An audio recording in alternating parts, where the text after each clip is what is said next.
శ్రీమాత్రే నమః. అందరికీ నమస్కారం అండి. ఈ వీడియోలో ఈరోజు పంచాంగ వివరాల గురించి తెలుసుకుందాం. 2025 నవంబర్ 28 శుక్రవారం. స్వస్తి శ్రీ చాంద్రమాన శ్రీ విశ్వావసు నామ సంవత్సరం దక్షిణాయనం హేమంత ఋతువు మార్గశిర మాసం శుక్లపక్షం అష్టమి తిథి. సూర్యోదయం ఉదయం 6:16 సూర్యాస్తమయం సాయంత్రం 5:20 ఈ రోజు అష్టమి తిథి శతభిష నక్షత్రం ఉంది. అష్టమి తిథి రాత్రి 6:39 వరకు ఉంది. తదుపరి నవమి తిథి వస్తుంది. శతభిష నక్షత్రం రాత్రి 10:26 వరకు ఉంది. తదుపరి పూర్వభద్ర నక్షత్రం వస్తుంది. యోగం యాగాత ఉదయం 7:56 వరకు ఉంది. తదుపరి హర్షణ తెల్లవారుజామున 5:59 వరకు ఉంది. అంటే శనివారం తెల్లవారుజాము వరకు. తదుపరి వజ్ర కరణం భద్ర ఉదయం 6:52 వరకు ఉంది. తదుపరి భవ సాయంత్రం 6:33 వరకు ఉంది. తదుపరి బాలువ తెల్లవారుజామున 6:02 వరకు ఉంది. తదుపరి కౌలువ బ్రహ్మ ముహూర్తం తెల్లవారుజామున 4:56 నుండి 5:44 వరకు.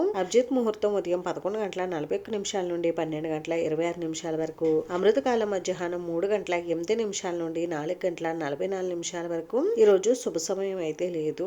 ఈ రోజు శేషవర్జ్యం ఉదయం 7:15 వరకు ఉంది. తదుపరి తిరిగి పునఃవర్జ్యం తెల్లవారుజామున 4:41. దుర్ముహూర్తం ఉదయం 8:28 నుండి 9:12 వరకు. తిరిగి తదుపరి దుర్ముహూర్తం మధ్యాహ్నం 12:10 నుండి 12:55 వరకు. రాహుకాలం ఉదయం 10:30 నుండి 12 వరకు.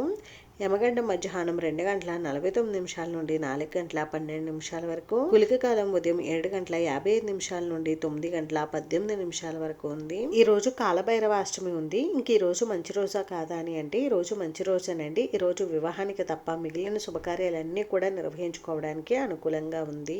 ఈ రోజు పంచాంగ వివరాలు అయితే ఈ వీడియో మీకు నచ్చితే ప్లీజ్ లైక్ చేసి షేర్ చేసి సబ్స్క్రైబ్ చేసుకోండి.